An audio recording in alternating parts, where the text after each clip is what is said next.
welcome to On Trial, starring Mark Radulich, also starring Sean Comer. Hope you're ready, Hollywood, because you're on trial.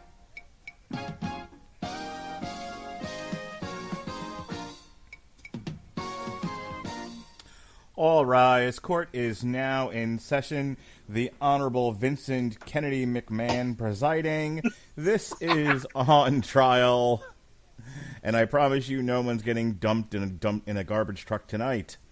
I'm your host and defense attorney for this evening's proceedings, Mr. Mark Radulich, your mandated reporter, and frankly, I'm mortified.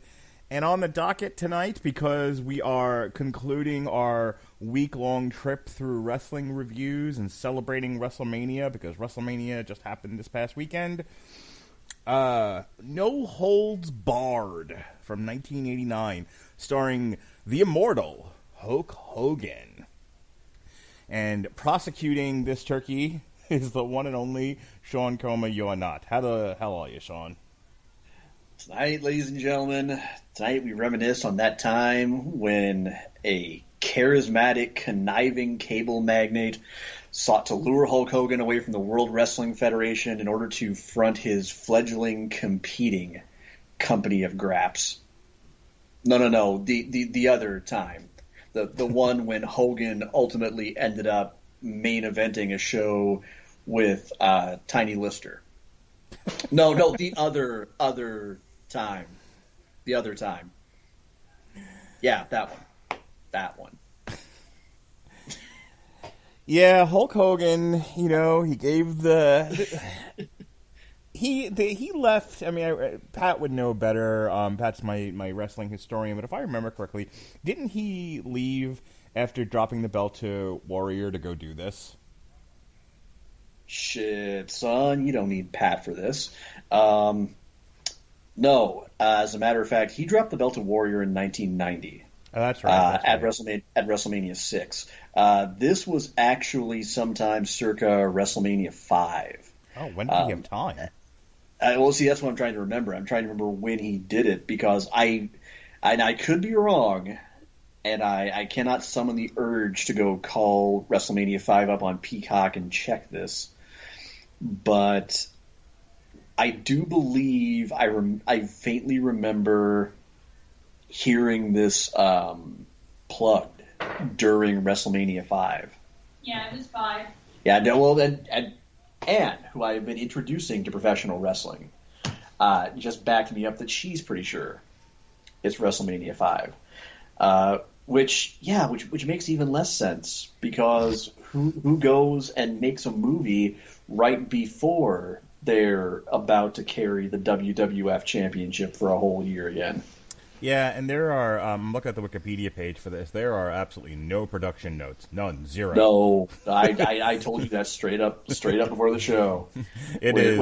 Intro, plot, box office, period. Yeah, and like I said, tonight we are not so much coming at this as movie critics. We are coming at this as connoisseurs of big, meaty men slapping meat. Yeah, I was 12. This actually came out on June 2nd, 1989, and that was my 12th birthday. And this is what I wanted to do for my 12th birthday. It was me and a handful of my buddies, all dudes, because of course. And my dad took a car full of us to go see this against his will and better judgment. And not a fan of wrestling. This was the guy who the first time he saw Randy Savage drop an elbow said, if a guy really landed an elbow on you like that, he'd kill you, and then proceeded to saunter out of the room. I'm like, all right. So that's what I grew up with. Well, yeah, whereas on the other hand, many moons later, one of the two of them, you make the call which one, had the bright idea during a match that with Hogan down, all Randy would have to do to summon a mighty tidal wave of Hulkamania would be to run up to the top rope and drop the big elbow on his own tag partner. So this is what we did, and we went to the movie, and I remember as a kid I loved it, because what did I know? But we all did. We all had a fun time with it. I mean, Hulk Hogan. I was thinking about this today when I was trying to frame this movie in my head and think about like what it was I wanted to talk about. Besides the film craft, I was thinking about Sylvester Stallone and the big meaty superhero action heroes that he played during that time. Your Rambos and your Rockies and your Cobras and your Tangos and Cash, and I might have my timeline a little messed up there, but like Stallone and Schwarzenegger were your two muscly action heroes. You had Schwarzenegger with Conan and Terminator and Commando around this time, and then later the Running Man and Total Recall and all that. And then, like I said, the aforementioned Stallone. And Hulk Hogan, who has a little bit of an ego, just a smidgen. There's a tease. There's a little bit. Yeah. He had to look at those two, look at himself and said, why not me? What do they got that I ain't got? I mean, he's delusional, but I really feel like that's what he thought. And when you look at what No Holds Barred is, I don't want to get too much into my defense, but just sort of in a general way, No Holds Barred is Hulk Hogan thinking this is going to be my ticket to Stallone and Schwarzenegger type action movies. That's what this was supposed to be. I mean, watching it back, it's laughably not. But come on, everything you just described is exactly why Hogan and Vince were both such a formidable creative force for so many years, and ultimately why they eventually turned on each other. Yeah, is because they're too alike to ever coexist. Vince McMahon has always come across like he's absolutely ashamed that he has never been better at anything he has been at promoting professional wrestling. 110% agree with you. Yeah, he has always tried to branch into something else and been absolutely roundly laughed out of the room. Yeah, by the major players. So many abject failures. I think he tried to promote boxing and that went nowhere. WWF. He started a bodybuilding league and that failed. Famously, the XFL tanked after one season. Remember when he had the brilliant idea that he was going to do a line of WWE-oriented novels where all of the wrestlers were secretly secret agents? I actually don't remember that. It was like a 2 or 3 book series. It came out right around the same time as that whole fictionalized novel. That retconned about 90% of Kane's backstory. Oh yeah, that's the one everyone talks about. Oh well, yeah, but I mean, I think there were only 2 of them actually published. But I shit you not, these books are out there. My buddy Jeremy actually owned at least one of them. I know he did. Because the ones I remember most are like. It's centered on, I think, Torrie Wilson and Chavo Guerrero. And then he years, many moons after this, in about the mid 2000s, he crafts WWE Studios, so he can put out one shitty Z grade movie after another, starring at least one WWE superstar. In his defense, the ice cream bars worked out well. He had one hit out of a dozen failures. I mean, shit. They even had like, you remember back during the Ruthless Aggression era when there was a different shitty new metal band that was, that generously provided the theme song.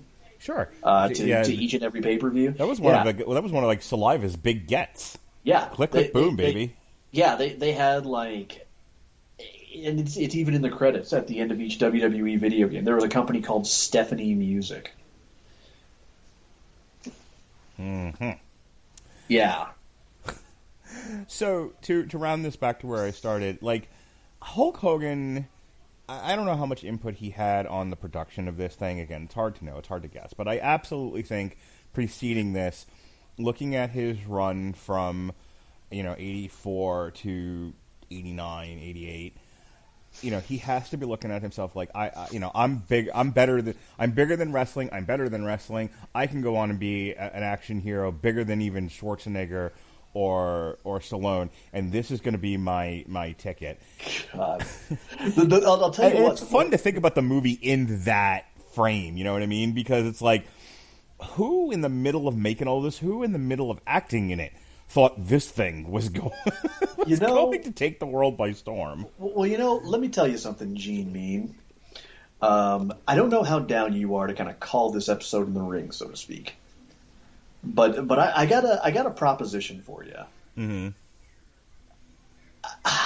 I'm throwing myself on the shield right here, or throwing myself on my sword rather, on the shield. Yeah, power bomb me to hell, baby. And admitting I can't bring myself to legitimately criticize this. It's too fucking stupid for me to sit here and even pretend to be an actual critic. So I'm actually suggesting, why don't we just ditch the usual prosecution defense format and just riff a little bit lovingly. Oh, this is going to be our first plea bargain. Yeah, you know what? I'm down for it because it's so bad. Again, it's so much easier when I'm watching something that's just appallingly terrible. That's it's such an absolute crime against trying to be a serious filmmaker. This,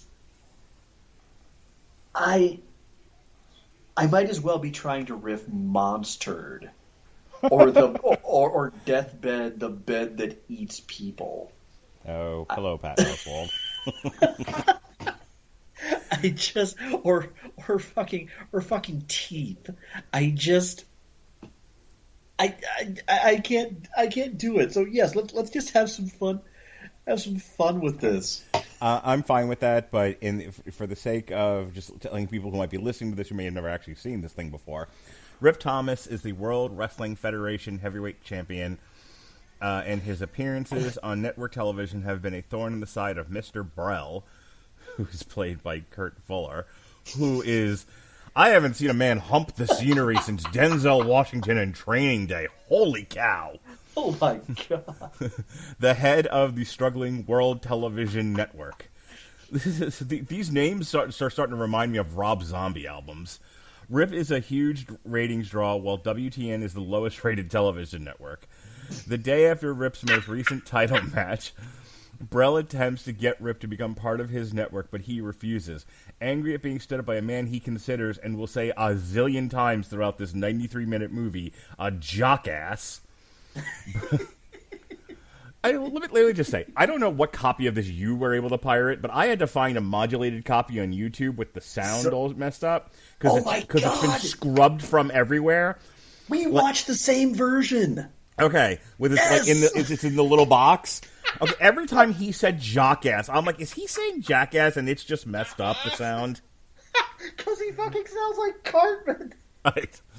Brell tries to exact revenge to no avail as Rip fights off his goons. Later, Brell visits the No Count Bar, where he comes up in his own wrestling program called the Battle of the Tough Guys, because this was written by a 10-year-old. The show is successful due to the introduction of Zeus, played by the late Tiny Lister Jr., an ex-convict and former protege of Rip's trainer, Charlie. Zeus wins the $100,000 tournament and becomes Brell's prized fighter. Samantha Moore, played by Joan Severance, or at least she tries, a corporate spy, is sent by Brell to seduce Rip. However, Rip's good nature and dedication to charity win her over, and she confesses her identity to the wrestler and turns to his side like you do. Brell learns of Samantha's defection and, vowing revenge, sends his underlings to kidnap and rape her. Sure. Rip stops the would-be kidnapping, throwing one of the stooges into a tree trunk. Later, Rip is at a charity event when Brel and Zeus arrive, demanding that Rip prove his honor by fighting Zeus on the Battle of the Tough Guys. Rip, wanting to set a good example and knowing children are around, declines. Meanwhile, Rip's younger brother Randy and his friend Craig, Randy played by a mannequin, decide to check out Zeus for themselves, attending an illegal fight being held in a warehouse. After watching Zeus defeat the monstrous Rebar Lawless, sure, Craig identifies Randy as Rip's brother to Brel and his associates. Randy attempts to defend himself, but Zeus brutally beats him, sending him to the hospital. Enraged, Rip accepts Zeus's challenge to avenge his brother. On the night of the match, Brel has Samantha kidnapped again and orders Rip to go 10 minutes through the fight, then lose the fight to save her. As the battle begins, Samantha escapes, but just as Brel's goons corner her, Charlie and Craig rescue her and defeat the bad guys. Back in the arena, Zeus has the upper hand at the start of the fight, ruthlessly pummeling Rip, even trying to kill him by ripping out one of the steel posts and trying to run Rip through his prone chest.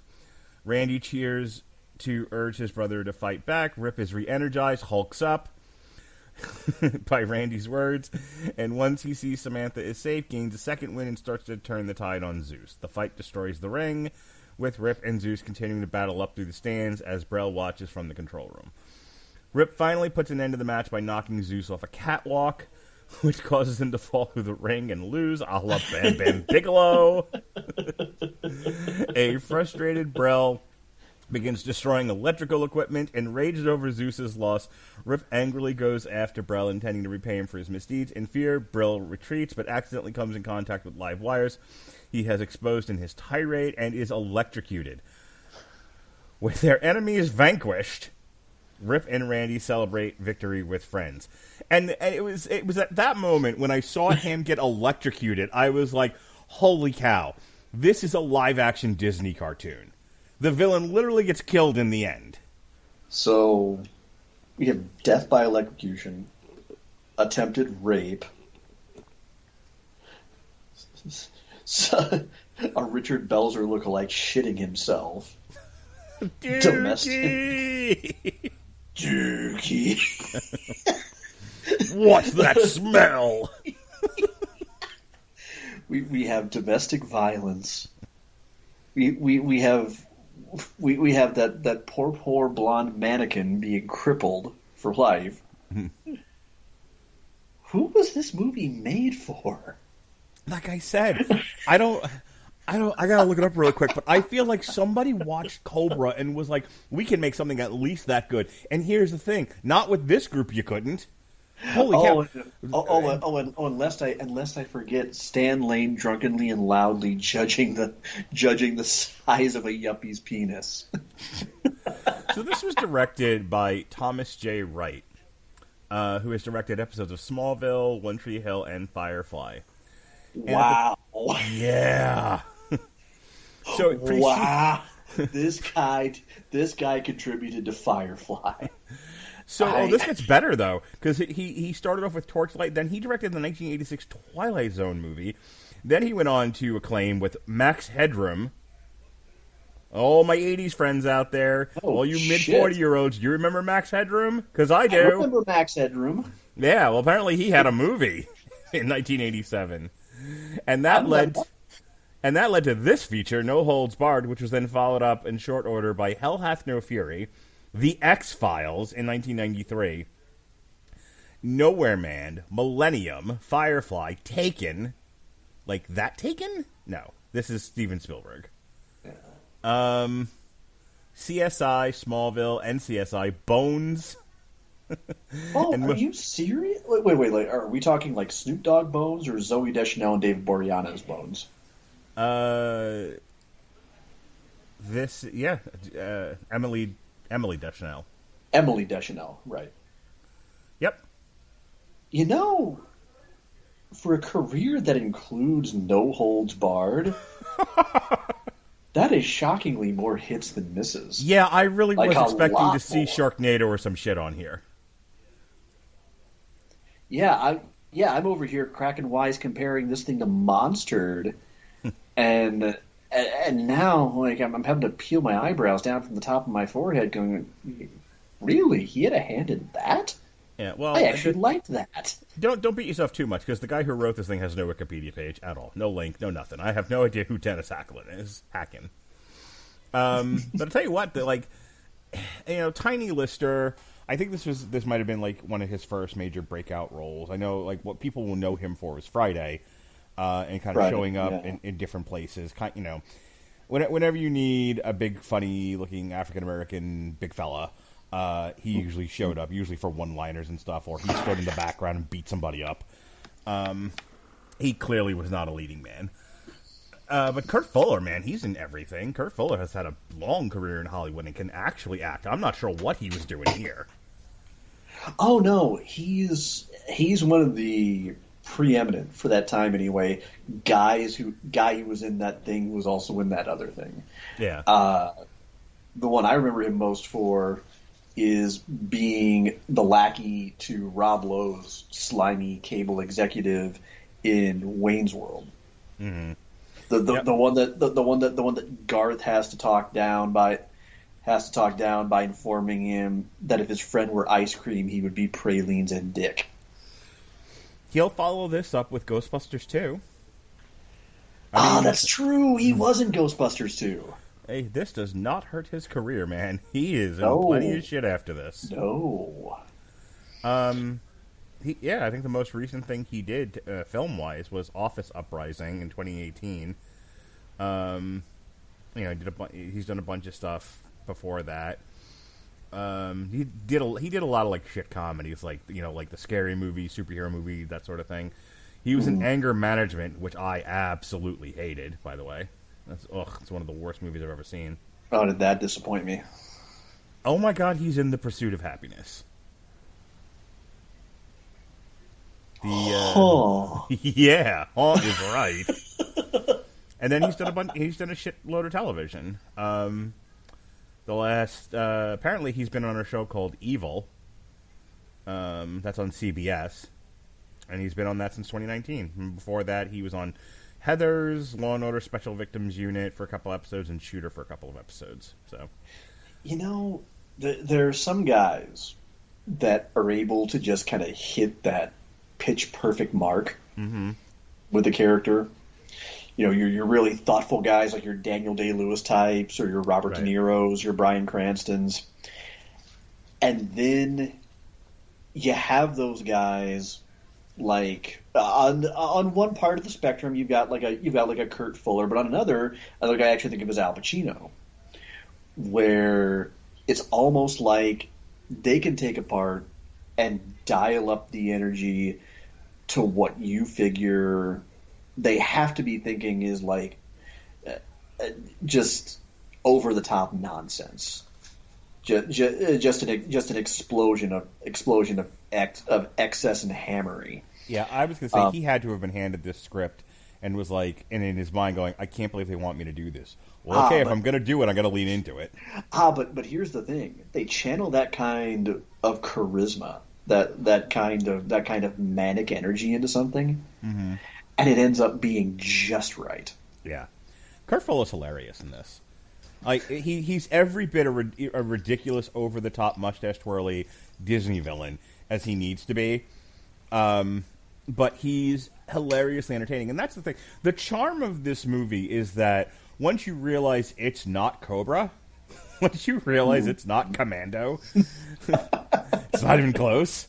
And you're like, okay, I'm not going to get the thrill out of this that I would from an '80s action movie. But if you just let yourself be entertained by it, it's incredibly entertaining. It's hilarious.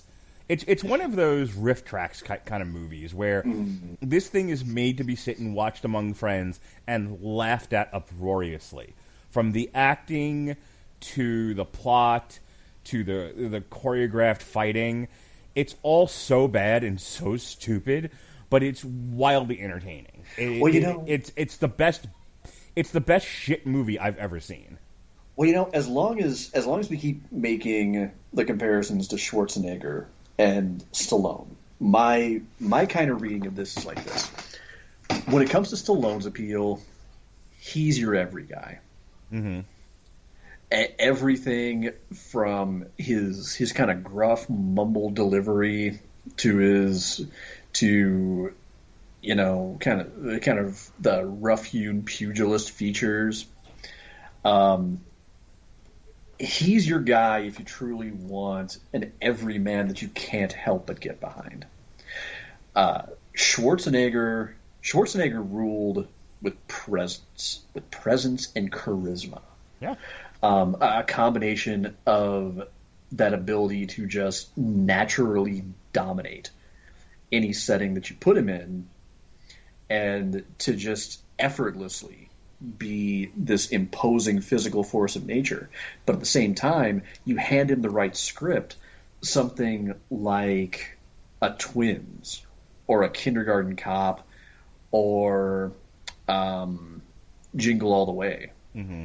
And that natural charisma that he oozes, that infectious likability that draws people to him, it just floods out of his pores.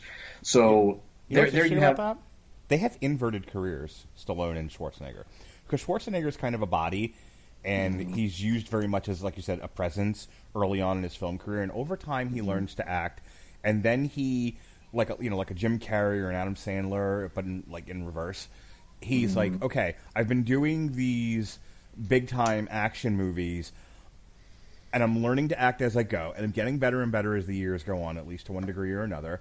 I need to stretch my limbs. I need to challenge myself. And he starts doing comedies, and they weren't all hits. There's for every Kindergarten Cop, there's a Junior. But you're right. Like Twins was like the big crossover breakout comedy hit for him because he was opposite Danny DeVito, which helps a lot. Stallone was always a good actor. Mm-hmm. Stallone starts off as a dramatic actor. I mean, like Rocky, everyone knows for the boxing, but if you've actually sat and we have, because we did A Long Road to Ruin 100 years ago. But if you ever sit down and watch Rocky, you sit down and watch like his early non-action oriented like dramas that he did. Like Stallone is absolutely a great actor, but as his career started to go, he kind of does the Schwarzenegger thing too, only it doesn't really work out for him because he starts doing comedies and it's like don't stop when my mom will shoot an Oscar, which is like a notorious bomb, like not on the level of Catwoman or anything, but it's up there. So it's like, well, Schwarzenegger was able to make that leap. Stallone, not so much.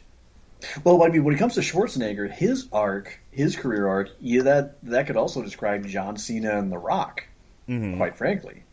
But, I mean, when it comes to Hogan, one thing this movie makes abundantly apparent is that he was a great fit for it because all he had to do was go out there and be just an ever so slightly tweaked version of the guy that was already winning over the hearts and minds of Hulkamaniacs all over the world.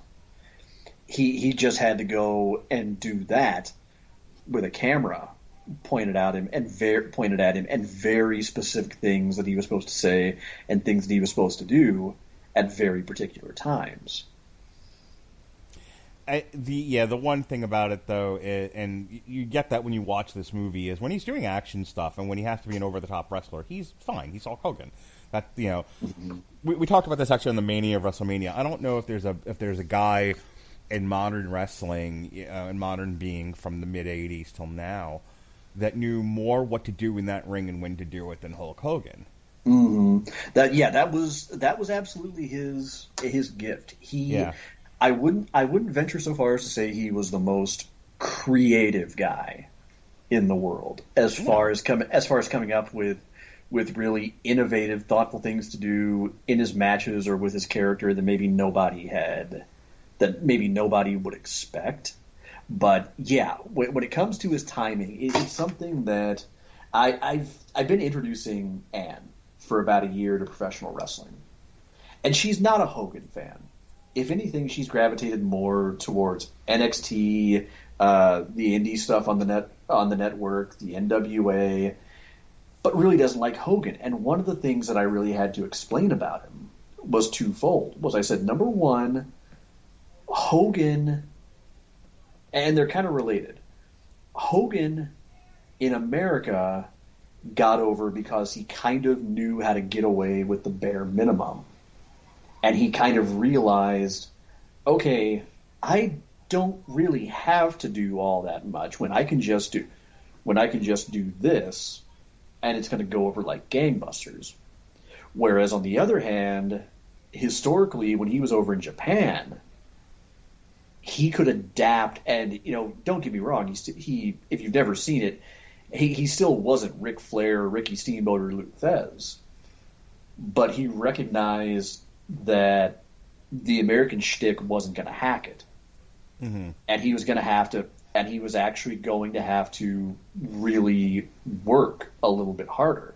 But even when he was working the stereotypical WWF style matches over here, if you really go back and watch a lot of his main event stuff during his run, no matter who he was working with, yeah, like you said, it was like clockwork. He always had a feel for the crowd, and when he and whoever he was in there with just had him eating out of the palm of their hands, it was something he really kind of lost later in his career. I don't feel like he ever quite had it to that extent during his NWO run, but again, I think he recognized that he didn't need to. And that's the thing, and none of that translated to movies for him. None of that. I mean, like, as hard as he tried, he tried to do Knight Rider on a boat. This isn't the only movie he's done. He's done Santa with Muscles, notoriously. He's done Mr. Nanny. That's the one everyone points to. Suburban Commando that had the Undertaker in it. And it's like he could not figure out how to translate what he did so naturally as a wrestler to being an actor, with the way others have. The Rock, you brought him up before, and he starts with big-time action movies, and he can't act either. But he, and he struggles. Like, when, those, even though the rundown is great, and Walking Tall is okay, like, he's really struggling in the beginning to figure out where he fits in. And he starts doing, like, family comedies. And John Cena kind of does the same thing, because he starts off with the action movies, too, because they all do, because they're big, muscly men, and none of them can act. And then they all realize, hey, wait a minute, no, kids don't care if I can't act.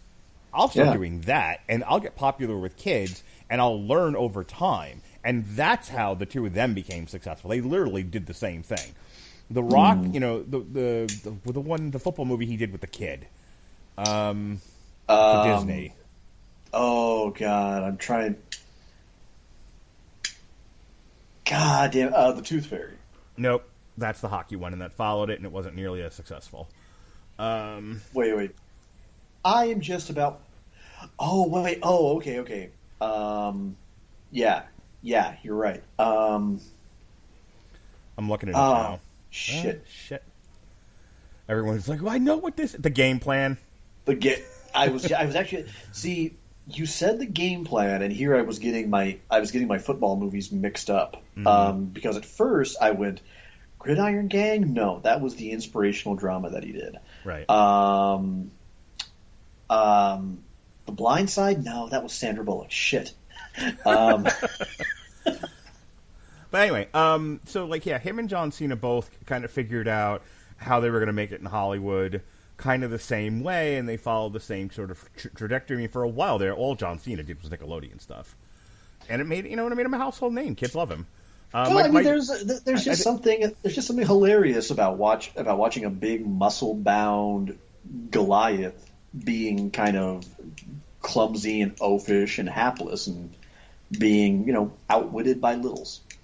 So getting back to this movie, yeah, I mean, when Hogan has to act, it all kind of crumbles around him, and he's not supported by, like, Joan Severance is a pretty lady, and she tries. She gives an earnest enough performance. It's a little hard to tell when her voice sounds like a chipmunk, but she, like I said, she's a pretty enough lady. I mean, she's been in stuff. stuff that's not anything people have heard of. But she was in Payback, which was a movie from 1995. She was in Bird on a Wire. Yeah, I was going to say, I do remember her being a bit of a mid-tier name in the late 80s, early 90s. Yeah, she's had steady work in film from 87 to 2016. So she was a working actress. She's just not in a lot of high-profile stuff. I mean, you know, hey, look, she had it from 98 to 99. She had a series, The Love Boat: The Next Wave. So she's in stuff here and there, and she does okay with this. Like I said, I think her and some of the other actors in this are just not giving her a tremendous amount to work with. I mean, this is everyone kind of gather around Hogan and make him look like an action star. But it's one of those sort of like Spectrum-y type films where they're all trying to make an action movie, but they don't quite seem to know how they work. They're like, oh, I've watched action. It's like the person who says action movies are easy to make. I know how to do those. You just throw a bunch of fight scenes and stunts in them, and it's like, nope. Movies involve characters with motivations. You know what? Here's the thing to remember: it's really easy to make a bad action movie. Yeah. For exactly that very reason. But the thing is, think about it. Think about when you think about action movies as a whole, you really have to reach sometimes to come up with 10, whereby any metric, they're not just great action movies, they're great movies. Mm-hmm. Like if you were to really try, and by try I mean let's set the rule of you can't name more than one movie per franchise. So, let's see, off the top of my head, Alien. We'll count that one. Alien or Aliens? You know, I think you could count either. I would not count Alien as an action movie. Okay, Aliens. Okay, then Aliens. Sure. I would count Aliens. That would be our one for the franchise. The Matrix. I would throw that in there. Terminator 2. The first RoboCop. The first Rambo. So there we go. We're up to 5. You could really... the first John Wick. I would throw that in there. But then once you start to get around 5 or 6, you start to really have to reach. And even when you come up with one, you have to think for a second about, does that really stand up in terms of being well acted, well scripted, decent characters? It starts to take a while, because you do have to balance that out. You have to find a way to work that in there when you know what everybody is actually already going to be going to this movie just hoping to see, and you're trying to kind of build the medicine in there, but not so much so that it overpowers the spoonful of sugar. So we're running low on time. I know you got a hard out shortly, but we would be remiss without talking about the late Tiny Lister Jr. Oh, God. They brought him in to be somebody... So here's the thing. I've been talking a lot about action movies as part of this conversation. The other thing people looked at, and the other thing that informs the production of this movie, is Rocky III. They all watched Rocky III and was like, okay, what if we took Rocky III and, like, average Stallone, Schwarzenegger action movie and mushed them together? Okay, great. Then who do we need for a bad guy? Angry Black Man. Got it. Oh, fuck. They absolutely were channeling Clubber Lang for Zeus, but they needed him to be like all professional wrestlery and over the top. I mean, he has the perfect look for it. He's great, and and then because Vince McMahon can't leave fucking well enough alone, they have to actually bring Tiny Lister in as a wrestler for a spell. Where they run the angle with him, Savage, and Hogan, and which ends with No Holds Barred, the match, the movie, which just saying that out loud gives me a fucking headache.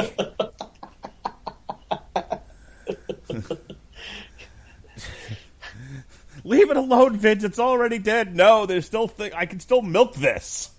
Oh God. Okay, Vince. Speaking of spectre people. Anyway. So yeah, Tiny Lister, I mean, in his unibrow, his glorious unibrow in this movie, they were like, "You're Mr. T, but you're Mr. T, but could you be more of a bear? What if we put Mr. T and a bear together? Could you do that?" And Tiny Lister was like, "If the pay's good enough." And then he did it, and it was fine. You know, Tiny Lister Jr. plays a great bear cross with Mr. T.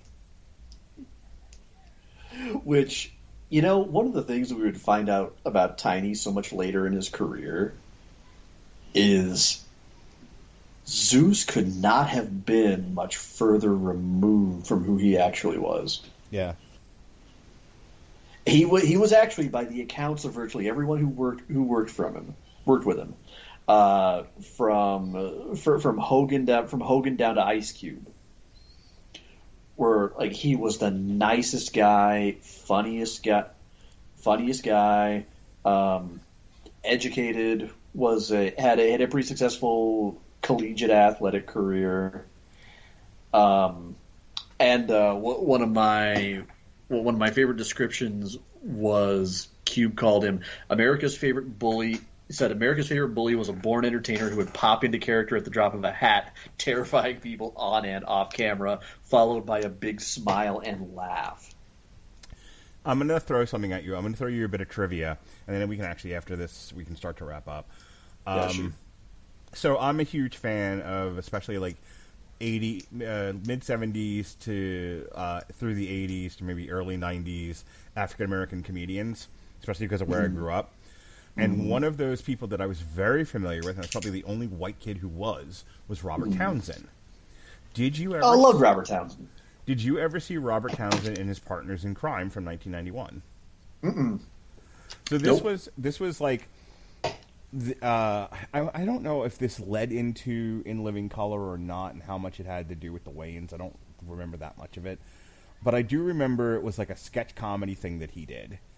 And a lot of like that era's like soon to be famous black comedians were on it, and Tiny Lister does a cameo where like if I remember correctly, it's been years since I've watched this, but like Robert Townsend's like doing a bit about like the women that he's dated, and he's being confronted by them, and and each woman kind of does a spiel, and then they flash and it's Tiny Lister, and he was like, "I was there too, Robert." Like, Now, wait a second. Would you be talking about Townsend Television, perhaps? Maybe. Yeah, I okay, because that's. I was going to say, it's 1993. Yeah, that was my first exposure to Robert Townsend, was Townsend Television. Okay, yeah, this precedes that. This is 1991. Oh, but I remember watching it vividly as a kid, and because I'll tell you what, because he references Hollywood Shuffle from '87 a lot. How like that opened a lot of doors for him and all this other stuff. And he references it all throughout the show. And there's not a lot that I remember from Robert Townsend and his Partners in Crime. Now I want to go find it and watch it. But I'll never forget the Tiny Lister thing, because for whatever reason I thought that was hilarious. Okay, we may now, if you find it, we may have to do a whole separate episode dedicated to it, because now I kind of want to see this too.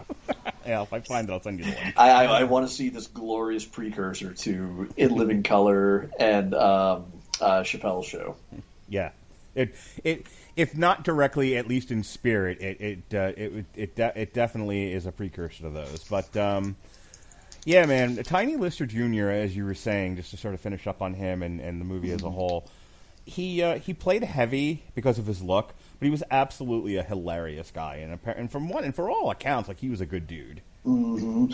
Let's face it. I don't think it's an exaggeration at all to say that he absolutely makes this movie. Oh, sure.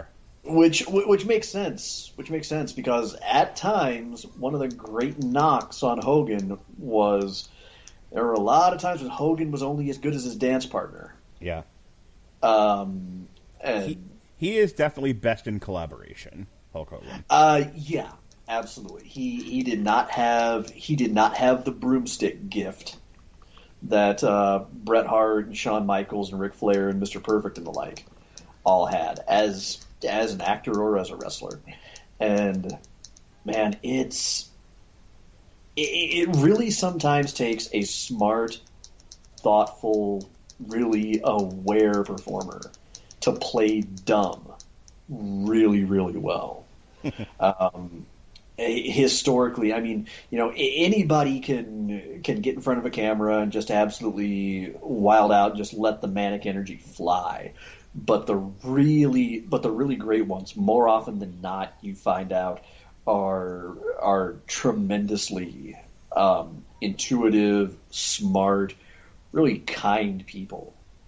And when you realize kind of what everybody's impression of him was, it just makes you watch this all the more and just be all the more impressed that he's able to get so much out of uttering, I think, maybe a half dozen actual human English words the entire movie. Wow. July 7th, 1990, Zeus fought Abdullah the Butcher in a double countout at a World Wrestling Council show in Puerto Rico. Okay, I didn't know about that. I did not either, but Wikipedia is a hell of a thing. Oh, God. That is fantastic. All right. Look, this is one of those things where if you're not a wrestling fan, this is not worth watching. It really isn't. It's one of those things where here's what I'll say about it. This is one of those weird, at least for me, films where it's like, only wrestling fans should watch this movie because only wrestling fans can make fun of this movie. This is ours, and I don't say that about anything. But this is one of those rare gems that belongs to wrestling fans. Nobody else is going to get it, and anyone else that sees it and makes fun of it is making fun of it because it's such a garbage movie without recognizing the charm it holds. And it holds that charm because of its appeal to wrestling fans, if for no other reason than nostalgia. Mm-hmm. You know, for those of us who grew up with Hulk Hogan, for those of us who grew up in that era, this is just unadulterated candy fun, and it should be appreciated on that level. And if you don't have that going into it, and you just watch it the same way you would watch a Sharknado kind of a movie, or God, what are we doing later in the year? Zootarium or whatever the fuck it's called. You're not going to get it, and it's just going to be like, oh, this is a garbage movie with bad actors. You've then missed the point. Mm. And if we had done a standard prosecution defense of it, that would have been my defense. Basically, is that once you get past the fact that it's not a well-made movie and just appreciated it on its charm and its earnest, it's a fun experience. And look, there are movies you watch for the emotion, there are movies you watch for the film craft, and then there are movies you watch because movies are meant to be entertaining. Not everything needs to check the box that challenges you intellectually. And I've said this before, and for most people, they don't want to be challenged intellectually. I guarantee you there are people who would watch this that would be just as entertained by this as they would by something that's actually made well. Because they're not thinking about it, and they just wanted to kill 90 minutes. And not have to think about the world. Mm-hmm. I'll give you the last word and we'll get out of here. Just, by all means, if you can find it, watch it, appreciate that it's a product of its time, and remember that there was a point in human history when Vincent Kennedy McMahon and Terry Bollea legitimately probably thought this was going to launch Hulk Hogan into the next echelon of action stars. Cognitive dissonance in wrestling is real. God, ain't that the truth. All right, and speaking of cognitive dissonance, let's talk about what we're doing next on the Radulich and Broadcasting Network. Today was the 5-year anniversary of the release of Surgical Meth Machine's self-titled album, and we actually reviewed that when it came out. That launched an entire series of inside jokes between me and Jesse where we would yell unlistenable at an album and then scream, Nickelback! That's where all that came from. So I released from the archives our review of said Surgical Meth Machine, and that's up on the feed right now. We started our Wrestlemania celebration week with Invasion from Planet WrestleTopia, In Defense of the Ultimate Warrior, another archive show. our review of NXT Stand and Deliver, and a moment on NXT UK Prelude, our review of WrestleMania. Quick announcement about that, which I have to work on after we're done here. Chris Bailey was not able to make the WrestleMania show, but you can't keep a good Canadian down. So he actually sent me audio of him reviewing WrestleMania by himself because he wasn't going to stand for not being on the show. So I will be posting an addendum to our WrestleMania review for Chris Bailey because he's a good dude and I'm a good dude and we're just good. What a trooper! Together. That's right. Pat and I kicked off a new show. Speaking of Chris Bailey, who will be joining us next month when we talk about WrestleMania 2, we spent almost 2 hours discussing the history and the event itself, WrestleMania. And we will be doing that every so often over the course of the next year, reviewing each WrestleMania in succession. Jesse released an Unspoken Issues, Doom 2099. Alexis, Hana, and I tackled the book and the television show in 2 separate podcasts for Resident Alien. Tomorrow, it's Flashback Friday. We are releasing what was once known as the 411 Summer Blockbuster Series and has been rechristened Damn You Hollywood. This is an oldie but a goodie from me and Jeff Harris. It is Star Trek Into Darkness. Saturday is another syndicated source material. Speaking of what was once old is now new again. It is the 97th time we're going to release The Killing Joke. Only this time it's edited. So, and in theory, Chris Bailey and I are going to do commentary for Jake Paul versus Ben Askren. So that'll be fun. So you can look for all of that. Last week was all of our Godzilla and King Kong stuff. That's in the archives for you to check out. Plus, another oldie but a goodie, our Man of Steel review, because hashtag restore the Snyderverse, Sean. Restore it. We need it. No. Release the air cut. Release the Snyder cut. Release the Kraken. All right. I'm sorry I'm on drugs. Speaking of drugs, your plug, sir. Snyderverse was a fucking mistake. Fight me. Shut up. We're doing hashtags to push the network, okay? Follow me on Twitter at Comer Codex. Tomorrow night, April 16, 10 p.m. Central Time, I'm going to be on twitch.tv/Comer Codex. I haven't decided what I'm playing. I'm thinking we're probably going to be trying to wrap up the BioShock run that I've been on lately, and then moving into some Injustice 2, maybe some Apex Legends. Never know what you're going to get in my channel. But I'm now that things are kind of settling down a little bit at home. I've got my full-time job. I've kind of patched a few holes in the dike here and there. I'm looking to get back into a steady streaming schedule. So please join me on April 16th for some late night fun and shenanigans, and again for even more late night shenanigans and monkey shines and balderdash and all kinds of other fun words to say on April 17th, where we are probably going to be finishing up BioShock 2, starting BioShock Infinite. Hey, the next time we're doing an on trial, and I promise we'll get back to our usually scheduled format, Sean and I will be putting the 1995 Mortal Kombat on trial, and that is April 29th, April 29th, April 29th. I will be prosecuting, Sean will be defending the Mortal Kombat from 1995. Can't wait. Can you wait? I can't wait. Not at all. Chomping at the bit. All right, folks. Thank you for joining us here on trial. I think we've decided plea bargain, community service, and probation. Be well, be safe, and behave.